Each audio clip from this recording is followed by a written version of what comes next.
say a word. Because the word's already been said. I prayed before I got up. Prayer is just communication and us talking to Jesus. So point my way and say, Lord, Lord, the word. The scripture that I was given was John 19 and 28. John 19 and 28.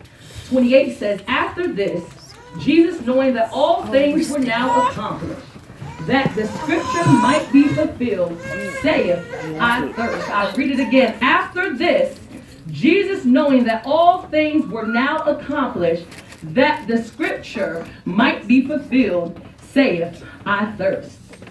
Think about any time you've ever been in an amount of pain. You've had a broken bone, labor, you've been through different things. If you have bad toothache, that's a bad pain. Anything that you have been through that's rough and painful and hurtful and harmful, put some of that on your mind if you've ever been into a situation similar to that. Have anybody ever had a heart attack or anything along that lines? And think about in the middle of all of that agonizing pain, how bad it is for us. Because to us, it's the worst pain. They ask us, is it 1 through 10? We give it a 15. So think about when you've been in that agonizing pain and how rough it feels and how bad it feels. Think about what you would be thinking about. Does anybody in the middle of all of that pain and agony stop to say, I thirst? I know I don't. I'm not thinking about being thirsty. I'm not thinking about being hungry. I just want the pain to stop and the pain to end. Jesus was at the end of his life. He had been beaten. He had been broken. He had been spit on. He had been kicked. He had been talked about. If they didn't hurt him physically, they hurt him emotionally. They hurt him mentally. He had been through carrying the cross and all of the things he had to go through. And at the end of your life, your body starts to break down. And your appetite begins to leave you.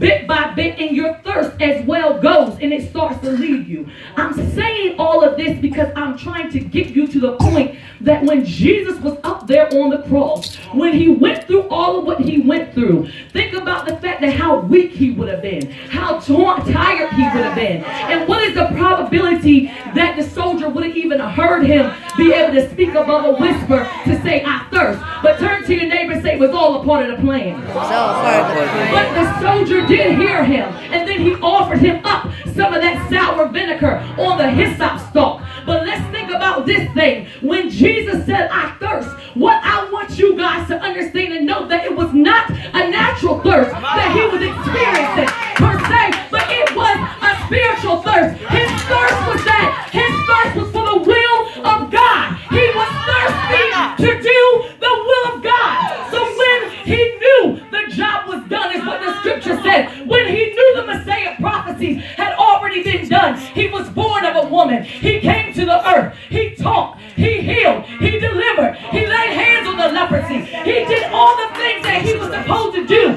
He was talked about. He was misused. He was abused. He was misrepresented. All the things wrongly accused that he was.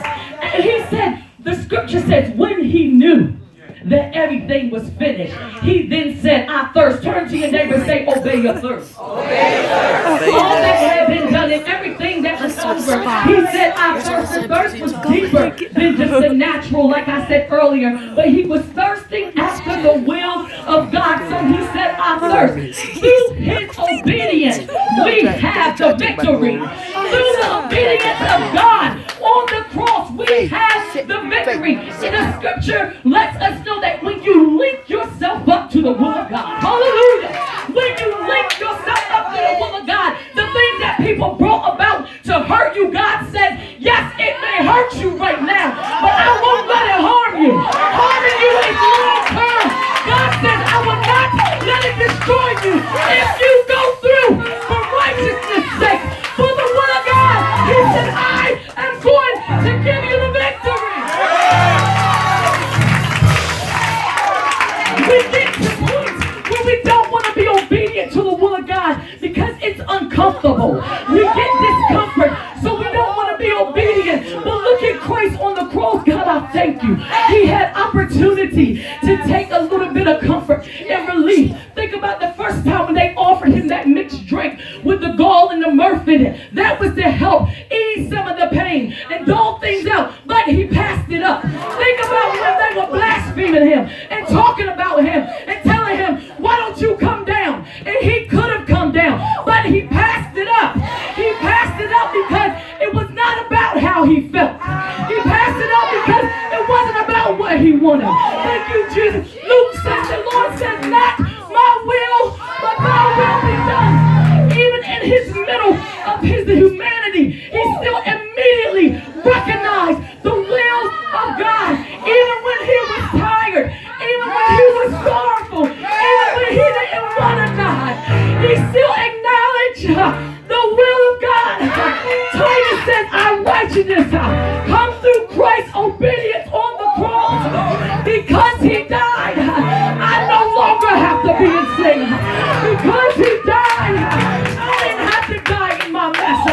Because he died, I'm able to stand here on today and tell you that I am redeemed.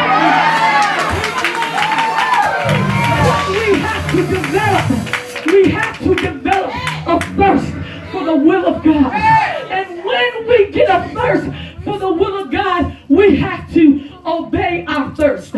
What I am leaving with you today is that if you say and you mean that you want to be Christ-like, do the will of God. If you want to walk after him, do the will of God. Even when it doesn't feel good, even when it hurts sometimes, even when the person gets